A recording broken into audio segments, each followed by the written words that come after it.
व्यापारी का पुत्र। Moral story. एक नगर में एक व्यापारी रहता था।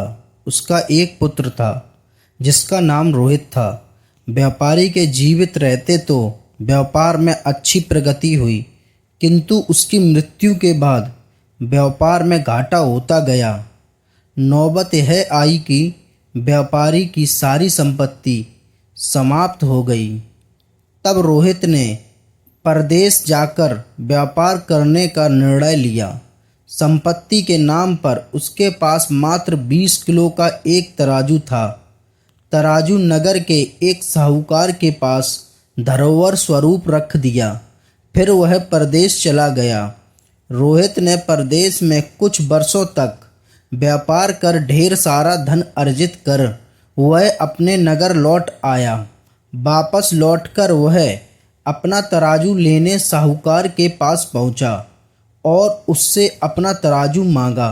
साहूकार बेईमान था, वह तराजू लौटाना नहीं चाहता था। चालाकी दिखाते हुए वह बोला, अरे उस तराजू को तो चूहे खा गए, अब मैं तुम्हें वह कहाँ से लौटाऊं। यह बात सुन रोहित समझ गया कि साहूकार के मन में बेईमानी घर कर गई है, किंतु उस समय वह बहस करना उसे उचित नहीं लगा। इसलिए वह बड़ी ही नम्रता से बोला, कोई बात नहीं साहूकार जी, अब इसमें ना आप कुछ कर सकते हैं ना हम। शायद तराजू मेरे भाग्य में ही नहीं था। साहूकार मन ही मन भयभीत था। रोहित की बात सुन उसने चैन की सांस ली। कुछ देर साहूकार से बात करने के बाद रोहित जब चलने को हुआ तो साहूकार से बोला, क्या आप अपने पुत्र को मेरे साथ भेज देंगे? परदेश से मैं आपके लिए एक उपहार लेकर आया हूँ, वह मैं आपके पुत्र के हाथों भिजवा दूंगा।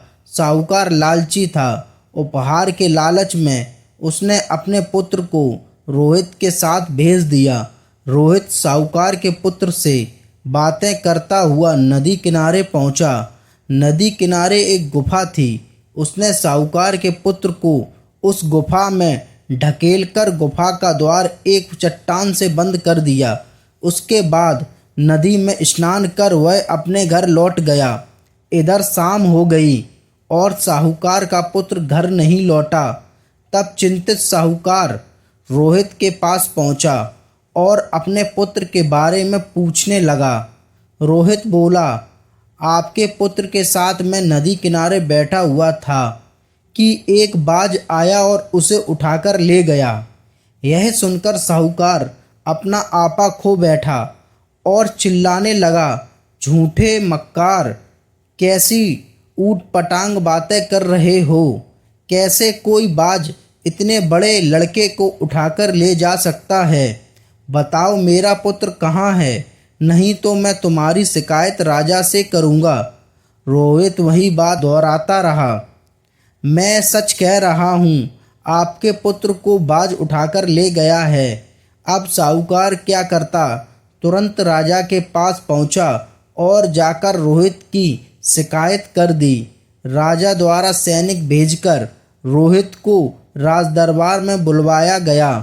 रोहित जब राजदरबार पहुँचा तो साहूकार चिल्लाने लगा, महाराज, इसने मेरे पुत्र का अपहरण किया है, इसे दंड दीजिए और मुझे मेरा पुत्र वापस दिलवाइए। राजा ने रोहित से उसका पक्ष पूछा तो वह बोला, मैं नदी किनारे साहूकार के पुत्र के साथ बैठा हुआ था, तभी एक बाज उसे उठाकर उड़ गया। राजा को इस बात पर विश्वास नहीं हुआ। कैसे हो सकता है? एक युवक लड़के को भला बाज कैसे उठाकर ले जा सकता है? तुम झूठे हो। यदि 20 किलो का मेरा लोहे का तराजू साधारण चूहे खा सकते हैं तो बाज भी सेठ के लड़के को उठाकर ले जा सकता है। रोहित बोला और तराजू वाली बात बता दी। राजा को सारा मांजरा समझ देर नहीं लगी। उसने साहूकार को फौरन रोहित का तराजू वापस करने का आदेश दिया।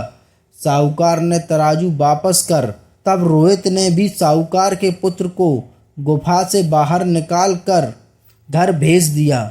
सीख: जब सीधी उंगली से घी नहीं निकलता तो उंगली टेढ़ी करनी पड़ती है। दोस्तों, हमारी स्टोरी कैसी लगी? अगर अच्छी लगी हो तो लाइक करें, शेयर करें और चैनल को सब्सक्राइब करें।